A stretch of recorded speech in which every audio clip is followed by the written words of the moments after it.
One day. Israel carried out airstrikes on Syria and Lebanon over the weekend. Israel blew up a building in Damascus, Syria, killing 5 advisors from Iran's Islamic Revolutionary Guard Corps. In a separate attack, an Israeli drone struck a car near the Lebanese border. 4 people reportedly died, including a member of Hezbollah.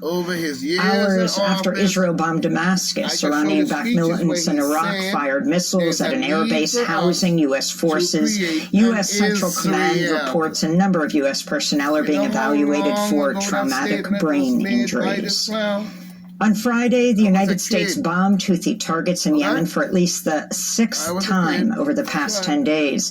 This comes as Houthi forces continue to target commercial ships in the Red Sea and Gulf of Aden as part of a campaign to pressure Israel to halt its assault on Gaza. Florida Governor Ron DeSantis has dropped out of the presidential race less than a week after he lost to Donald Trump by a record 30 percentage points in the Iowa caucus. In a video released Sunday, DeSantis said he would endorse Trump. Okay. He has my endorsement because we can't go back to the old Republican guard of yesteryear, a repackaged form of warmed-over corporatism that Nikki Haley represents. With DeSantis out, the Republican race has essentially become a 2-person contest between Trump and Nikki Haley, the former South Carolina governor who served as Trump's UN ambassador. Over the weekend, she campaigned in New Hampshire ahead of Tuesday's primary. She questioned Trump's mental fitness after he repeatedly confused her with former House Speaker Nancy Pelosi. Joe Biden is now running an online ad questioning Trump's mental capabilities, featuring Haley's comments. Last night, Trump was in a rally. You know, Nikki Haley, and he's going on and on mentioning me multiple times as to why I didn't handle January 6th better. Nikki Haley is in charge of security. We offered her 10,000 people. They don't want to talk about that. I wasn't in office then. They're saying he got confused. He got confused and said he was running against Obama. He never ran against Obama. And we did with Obama. We won an election that everyone said couldn't be won. Obama he doesn't want to talk about it. You mean President Biden. So, don't put our country at risk like this. I'm Joe Biden, and I approve this message. President Trump also said Joe Biden will bring us into World War II. We'll have more on the Republican race later in the program. In news on the war in Ukraine, at least 27 people died in the Russian-occupied city of Donetsk when a crowded market was hit by a barrage of artillery shells. Local authorities blame Ukraine for the attack, which Ukraine has denied. On Friday, a Ukrainian drone attacked an oil storage depot inside western Russia, resulting in a major fire. The Russian facility held about 1.6 million gallons of oil. In Germany, hundreds of thousands of people took to the streets over the weekend in nationwide protests against the rise of the far right. The protests came days after a German news outlet reported members of the far-right Alternative for Germany, or AfD, party recently took part in a meeting where a plan was discussed to mass deport immigrants and, quote, non-assimilated citizens, unquote. German protesters decried the growing rise of the far right.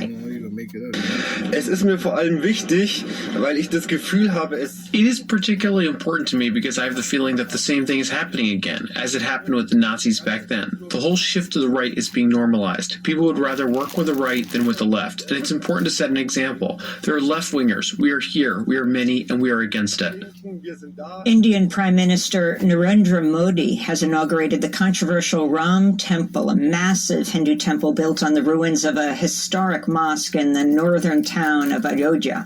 The site was previously home to the centuries-old Babri Mosque, which was razed to the ground in 1992 by a Hindu mob, triggering the most deadly religious riots since Indian independence. Over 2,000 people were killed, most of them Muslim. The opening of the new temple is seen as an unofficial kickoff for Modi's re-election campaign for a third term and a triumph for his Hindu nationalist agenda. Here in New York, a 3-month-old migrant girl has died after suffering a cardiac arrest. She was staying in a migrant shelter with her family in Queens. This comes amidst an ongoing housing crisis for migrants, many of whom have been left scrambling for a safe place to live after New York Mayor Eric Adams imposed a 60-day limit for families to stay in shelters. The limit's just 30 days for single men. In Brooklyn, around 2,000 migrants staying at the Floyd Bennett Field tent facility, many of them children, have been facing below freezing temperatures for days. Democracy Now! Was at Floyd Bennett Field this weekend and spoke with Fabiola Mendieta Quapio, a Brooklyn resident and immigrant justice advocate who's been organizing to help provide immigrants with essential needs and resources. We've been receiving complaints about people getting sick because it's cold. They put the heat. They have heat inside, but still, it's just in the area. The area is cold, isolated. Most of the people who live inside these tents, they're new arrivals, right? I don't think it's fair that they're gonna get kicked out and make them go to the intake center again and reapply and wait outside in the cold. We're talking about families with kids. I think the city should reconsider about the 60-day rule, especially for families with small kids. 90 deaths have been recorded over the past week as winter storms pounded vast swaths of the United States. Tens of thousands of homes lost power over the weekend in Oregon and other states. In Tennessee, a boil water notice was issued to all Memphis area residents after water mains froze and broke. A federal judge in New York has ordered the release of James Cromity, who's been spent the last 15 years in prison after being entrapped in a government-orchestrated bombing plot. He's the fourth and final member of the so-called Newburgh Four to be ordered release. The men, all of them black Muslim converts, were sentenced to 25 years in prison in 2010 after being convicted on terrorism charges. Judge Colleen McMahon criticized the FBI sting operation, saying the men, quote, would not have and could not have devised the crime they were accused of. Visit democracynow.org to see all of our coverage of the Newburgh Four. President Biden Friday canceled nearly $5 billion in student loan debt for 74,000 people. It's the latest effort by the administration to provide much-needed relief to borrowers after the Supreme Court last year threw out Biden's plan to erase over $400 billion in debt for millions of people. The latest move will benefit teachers, nurses, firefighters, and other public service workers, among others. And in Park City, Utah, filmmakers and community members have organized vigils and protests to coincide with the Sundance Film Festival, which is celebrating its 40th edition this year. An international coalition of filmmakers organized under the banner Film Workers for Palestine is calling for a Gaza ceasefire, an end to Israel's occupation of Palestine, and an end to U.S. military support for Israel. Over 700 film workers have signed on to the group's mission, including the American actor Susan Sarandon, British directors Mike Leigh and Ken Loach, Palestinian-American filmmaker Shireen Dabbas, who was Emmy-nominated for directing Only Murders in the Building, Indian-American filmmaker Mira Nair, and Finnish director Aki Kaurismäki. Roughly 200 people rallied in Park City's busy Main Street Sunday, shutting down traffic, demanding a ceasefire. Meanwhile, the group reports Sundance officials have been directing filmmakers not to publicly raise the topic of Palestine. And those are some of the headlines. This is Democracy Now!, democracynow.org, The War and Peace Report. I'm Amy Goodman. We begin today's show in Gaza, where the death toll from Israel's 15-week war has topped 25,000. The reports Israel's blowing up entire neighborhoods of the besieged city of Khan Yunis.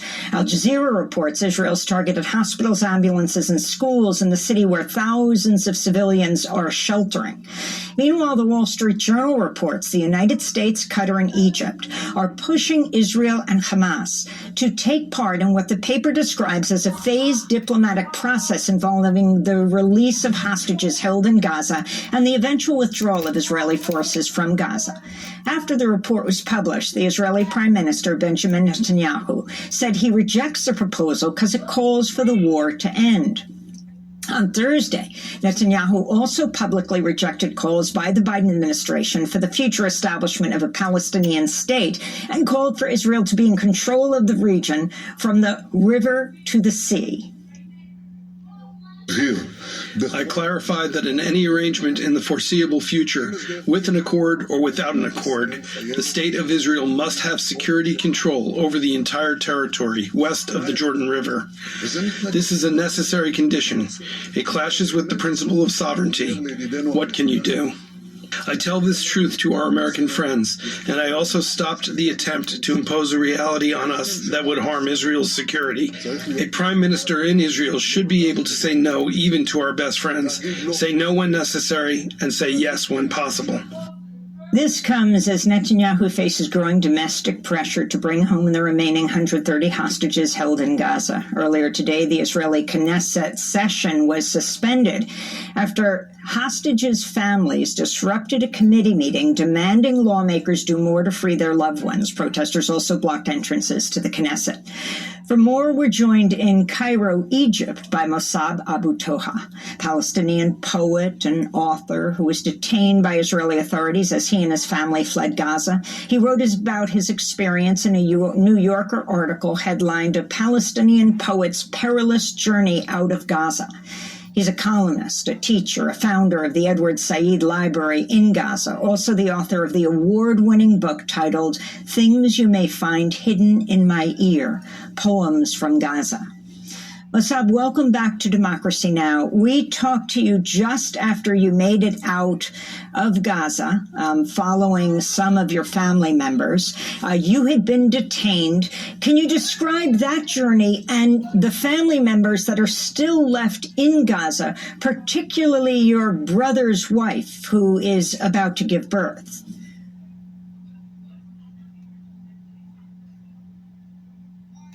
For having me, and thanks to Democracy Now! For their continued coverage of the massacres that are taking place in Gaza. I was on the show a few weeks ago with you, and I described the horrific experience that I went through. Just yesterday, I watched a video of merciless Israeli soldiers stripping naked fellow Palestinian civilians, and they were beating them in the face, beating them in the stomachs. They are outside in the open, in the cold weather. And I'm really surprised because when some media outlets communicated with the Israeli army about my case, they said, we deny everything he says. It's true, we took him, we interrogated him, but we did not attack him. But we can see on videos now that are coming out on social media by Israeli soldiers, the merciless treatment of Palestinians.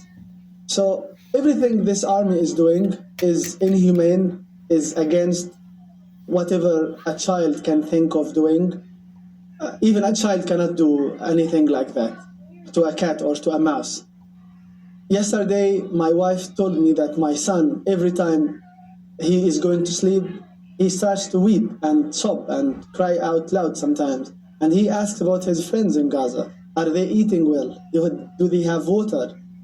And what about his parents, his grandparents, about his cousin? So what is going on right now in Gaza is really unprecedented. I can't think of another case in history where everything is taking place live, and the world leaders are supporting Israel with whatever they can. I was released, thankfully, after a lot of friends and media outlets wrote about my case. But there are still hundreds and hundreds of innocent people who are still under Israeli custody, who are being stripped naked, who are being beaten in the face and thrown outside in the cold. My parents and my siblings are still back in Gaza. My parents and three of my siblings and their children are in North Gaza, a place where there are only 6 ambulances for about more than 500,000 Palestinians there. They are running out of food, running out of water. Yesterday, my brother sent me a voice message from his phone, about to cry. There is no bread for the children. There is no medicine for the cold and the flu. Not to mention that there is no medicine for people with chronic diseases. And we have been telling the whole world about this on social media, on TV, and no one is listening. I mean, Israel is accusing Egypt of closing the border with Gaza. But this is a big lie, because From day one, Israel bombed the Rafah border crossing. And they are bombing the aid trucks. And they are not allowing the UNRWA Commission General from going to North Gaza. So this is a very highly official person. And he is not allowed to go to Gaza because they are saying, oh, Hamas is stealing the aid from the people. But okay, let international staff go into the north of Gaza and see what's happening there. Why are you blocking the way between the northern part and the southern part? And they still. So from day one, Israel asked people from the north of Gaza to go south. And now they are continuing to bomb the southern parts of the Gaza Strip. So nowhere is safe, whether it's North Gaza or South Gaza. And there was, yesterday I posted something on social media and someone with, I don't know what kind of people they are, and he said, why is your brother still in North Gaza? I mean, do you mean that if he had left North Gaza, he would live in peace in South Gaza? My friends and my neighbors and my wife's family are in North Gaza and they are starving and many of them were killed. So where do we go? Can you talk about the telecommunications blackout that went on for something like 8 days and what that means for someone like your sister-in-law when it comes to giving birth? Well, Israel was really cruel enough not only to cut off water and food from the people in Gaza, but they also cut electricity, they cut off internet connection, they cut off mobile services and landline services also. So this is not, this is not about me calling my brother, hi, how are you still alive? No, it's even when someone is being bombed, and many people are under the rubble, by the way, until now. They are under the rubble and they send sometimes messages from their phone services. The only way people can communicate with the outside world is using an eSIM card that they could connect to networks outside of Gaza. So some people would send, oh, they bombed my neighbor's house and they are under the rubble. Can someone please call the Red Cross? Can someone call the ambulances? So it's not only about disconnecting us from each other, but also when someone is wounded, is thrown in the street, and they try to reach out to an ambulance, there is no way they can do that. So I don't know what kind of cruelty that lead someone to cut water, food, to cut the connection, and also to cut their lives. So they are ending the lives of everyone in Gaza, especially children. Musab, my sister, my brother's wife is pregnant. Yeah. And when is she expected to give birth? She's in the Jabalia refugee camp in northern Gaza? Yes, she is in the Jabalia refugee camp. She was staying at a school, at an UNRWA school, with her husband and her 3 other children. But because the schools are very crowded and there is no water, no toilets to use, so they sometimes go back and forth between their family house and the school, the UNRWA school in the Jabalia refugee camp. And by the way, our house was bombed on October 28th. And we were lucky because we were not there. So no one of us was harmed, but still they are under the threat of being killed any moment. Not only by the Israeli airstrike, but also as a mother. My brother's wife is now pregnant. There is no guarantee that she is going to give birth just like other mothers give birth to their children. There is no cleanliness. There are no clothes for the newborn. There is no formula milk if needed. There is no medicine for the mother if she needs any treatment. So many people are dying not because of the Israeli airstrikes, not because of the bombs, but also because there is any sign of good life there. I wanted to ask you, Musab Abu Toha, about the significance of massive protests around the world and in the United States, particularly led by the Jewish community, what that means to you, and also South Africa, bringing this case against Israel, charging it with genocide to the International Court of Justice. Stand up. That's right, South Africans. Stand up. I was invited to read during a rabbi event for ceasefire, and we have been seeing the South African attempts to prove Israel's genocidal attempts to kill as many Gazans as possible. So we have African people who lived under the apartheid system, and we have Jews who were killed during the Holocaust in Europe. So they are now uniting together to stop this massacres. So this tells us as Gazans that we share the same suffering with other people. But unfortunately, this suffering is brought to us by other people now in Israel, Zionists, who are bringing this cycle of violence into us. And not for a year or two. It's been happening even before the Nakba in 1948. So this tells us that suffering is colorless, it doesn't have to be, you don't have to be a white or a Muslim or an Arab or a male or a female. It's enough for you to be a human, to sympathize with other people and to call for a ceasefire and to stand for your fellow human beings. And I hope that we can hear similar pleas and we can see other attempts, not by the free people of the world, but also if there is any free leader in the world who can step in and say out loud to stop the massacres, the non-stop massacres of the Palestinian people, and to call for a just solution to the Palestinian case. Mossab, we spoke to you right before Rafat al-Arir was killed in an Israeli airstrike in Gaza, the renowned Palestinian poet. I know he was a close friend of yours. I was wondering if you could share your remembrance of him, talk about his significance and how he died. Well, first of all, Rifat's death is not a unique death.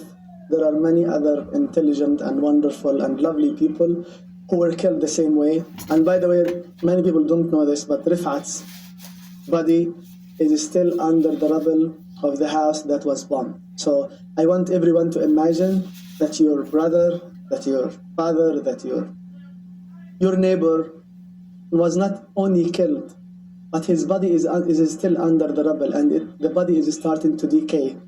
I don't know what remains of Rifat's body. This really breaks my heart. I would like to remember Rifat as someone who was always ready to listen to our literary works.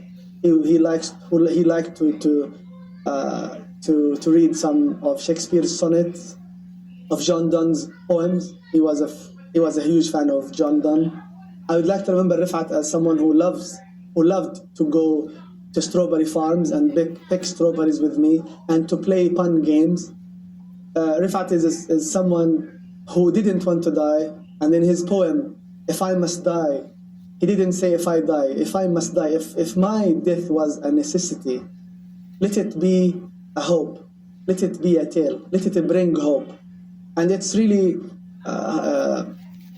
very, very, very sympathetic and very, very beautiful to see that many people around the world are reading his poem and flying his kite. And I'm sure that Rifat is outside now, seeing. I mean, although his body is still under the rubble, but his spirit, his soul is watching everything. He's watching the kites that are flying in the sky of the free world. And I believe that his only hope right now is that these kites will fly over Gaza to protect the children and mothers and fathers and everyone in Gaza from the Israeli airstrikes. I want to end by asking about what you are calling for. The Wall Street Journal is reporting the U.S., Qatar, and Egypt are pushing Israel and Hamas to take part in what the paper describes as a phased diplomatic process involving the release of hostages and the eventual withdrawal of Israeli forces. But following the report, Netanyahu said he rejects the proposal because it calls for the war to end. Your response, Mossab? Okay, so I don't think that any ceasefire that is going to be signed between Hamas and Israel is going to end the Palestinian suffering. So if this suffering does not end, I don't think that there will be peace. what should be called for is a just solution to the Palestinian case. It's not only about the hostages, it's not about even the children who are being killed now. Because if there is no peace, if there is not realistic peace is not being reached, I think that we will unfortunately witness more and more of the killings of innocent people everywhere. What I call for is a ceasefire, because we want to save as many children and many family members as possible. What I'm calling for, if they can impose a ceasefire right now, at least get some food and some water and some sanitary pads to the mothers and everyone in North Gaza at least. Mm-hmm. I don't know what makes this world powerless in front of Israel. Because they use the I biblical Bible. want to thank you for being with us. Palestinian poet and author detained by Israeli authorities as he and his family fled Gaza. A columnist, a teacher, founder of the Edward Said Library in Gaza.